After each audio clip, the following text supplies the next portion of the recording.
नमस्कार मित्रों, स्वागत है आप सबका हमारे इस चैनल पे। रामायण के बारे में तो आप सबने सुना ही होगा, लेकिन रामायण के भी कुछ अनसुझे अनकहे तथ्य है जिसके बारे में बहुत कम लोग जानते हैं। तो आज हम रामायण के कुछ ऐसे ही घटनाओं के बारे में बात करने वाले हैं। अगर आपने अभी तक हमारे चैनल सब्सक्राइब नहीं की है तो प्लीज़ सब्सक्राइब करें हमारे चैनल और बाजू वाली बेल आइकन भी दबा देना। अगर वीडियो अच्छा लगे तो प्लीज़ लाइक करें और शेयर करें।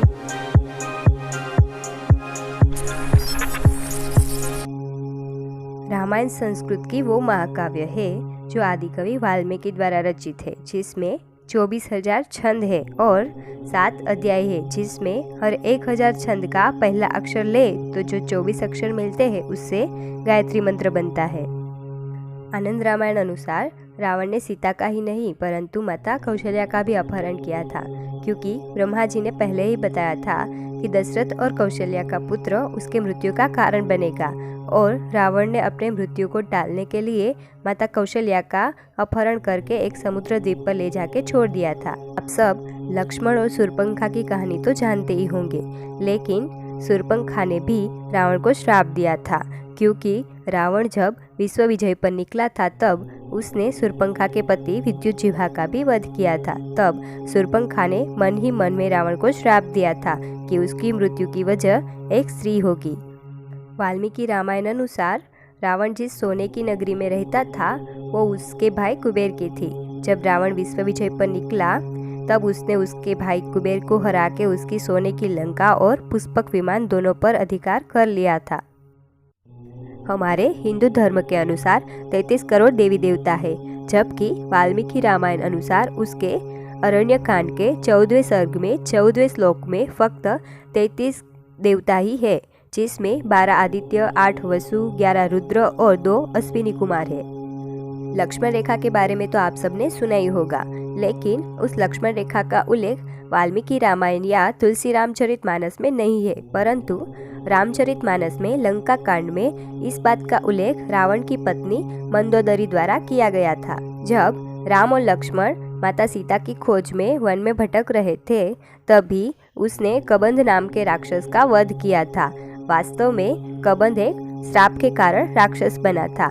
जब श्री राम ने कबंध के शरीर को अग्नि अर्पित की तब कबंध श्राप से मुक्त हो गया और उसने ही श्री राम को सुग्रीव से मित्रता करने का सुझाव दिया।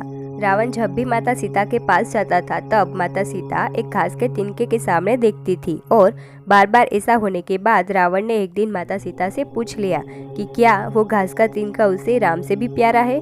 तभी माता सीता की आंख में आंसू आ जाते हैं, क्योंकि उसको राजा दशरथ द्वारा कही गई एक बात याद आती है। जब राम और सीता जी का विवाह हुआ था तब रीति रिवाज के अनुसार माता सीता ने खीर बनाई थी और सब लोग बैठ के खीर खा रहे थे। तभी अचानक एक हवा का झोंका आता है और एक घास का तिनका राजा दशरथ के थाल में गिरता है। सीता जी ने ये सब देखा, लेकिन वो घास का टुकड़ा हाथ से कैसे ले। तभी माता सीता जी ने उस घास के तिनके के सामने अपनी नजर लगाई और वो जल के भस्म हो गया।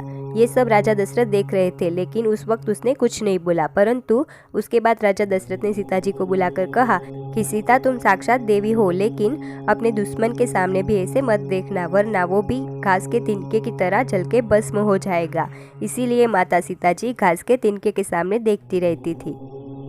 एक बार सहस्त्रमुख नाम के राक्षस के साथ युद्ध करते समय श्री राम उसके बाण से अचेत हो गए। तभी माता सीता ने उसका रुद्र स्वरूप धारण किया और सहस्त्रमुख के सारे मस्तक काट डाले। माता सीता को प्रलयकारी महाकाली का रूप धारण करता देख भगवान श्री राम भी डर गए और फिर श्री राम ने सहस्त्र नाम के जाप करने लगे और तब जाके सीता जी ने अपना रुद्र स्वरूप त्याग किया। तुलसीदास की रामायण अनुसार समुद्र के पुल का निर्माण नल और नील नामक 2 वानर के हाथों हुआ, क्योंकि नल और नील को ये श्राप मिला था कि उसकी फेंकी हुई कोई भी चीज डूबेगी नहीं। जबकि वाल्मीकि रामायण अनुसार नल देवताओं के शिल्पी ऐसे विश्वकर्मा का पुत्र था और वो भी शिल्प कला में पारंगत था, और इसकी यही कला से राम सेतु पुल का निर्माण हुआ था। लंका दहन के बाद जब हनुमान जी वापस श्री राम के पास जा रहे थे तब उसकी महागर्जना सुनकर लंका की कई राक्षस स्त्रियों का गर्भपात हुआ था। अशोक वाटिका में बहुत सारे अशोक के पेड़ थे, इसीलिए उसको अशोक वाटिका कहा जाता है। जहाँ माता सीता को बंदी बना के रखा था। सीता माता को अशोक वाटिका में ऐसा प्रतीत होता था कि अगर उसको अग्नि मिल जाए तो वो अग्नि में समर्पित हो जाए और देह त्याग करे, और इसीलिए सीता माता ने एक बार अशोक के पेड़ से अग्नि भी मांगी थी। भगवान श्री राम को एक शांता नाम की बहन भी थी, परंतु बचपन में ही उसको कौशल्या की बहन वर्षिणी और उसके पति अंग देश के राजा रोमपद ने गोद ले लिया था। रामायण में सीता जी बचपन से जिस शिव धनुष से खेल रही थी उसका नाम पिनाका था।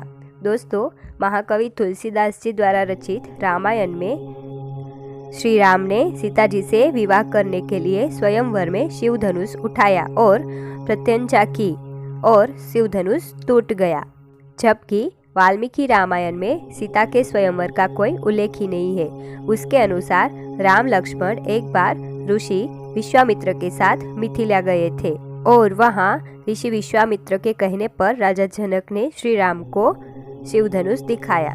जब राम ने धनुष देखा तब उसने उठा लिया और उस पर प्रत्यंचा की और बाण टूट गया। तभी राजा जनक के प्रण अनुसार जो भी शिव धनुष उठाएगा उसके साथ सीता का विवाह करेंगे और राम और सीता का विवाह हो गया। रामायण काल में कपि नाम की वानरों की एक जाति थी और हनुमान जी भी कपि ही थे और वो ब्राह्मण थे। विश्व में सबसे पहले रामायण पढ़ने वाले लव और कुश थे और उसने ही सबसे पहले राम कथा श्री राम के सामने ही करी थी। रावण की ध्वजा में वीणा का चिन्ह था, क्योंकि रावण एक महान वीणा वादक था और उसको वीणा बहुत पसंद थी, इसीलिए उसकी ध्वजा में वीणा का चिन्ह था। अगर आपने अभी तक हमारे चैनल सब्सक्राइब नहीं की है तो प्लीज़ सब्सक्राइब करें हमारे चैनल और बाजू वाली बेल आइकन भी दबा देना। अगर वीडियो अच्छा लगे तो प्लीज़ लाइक करें और शेयर करें।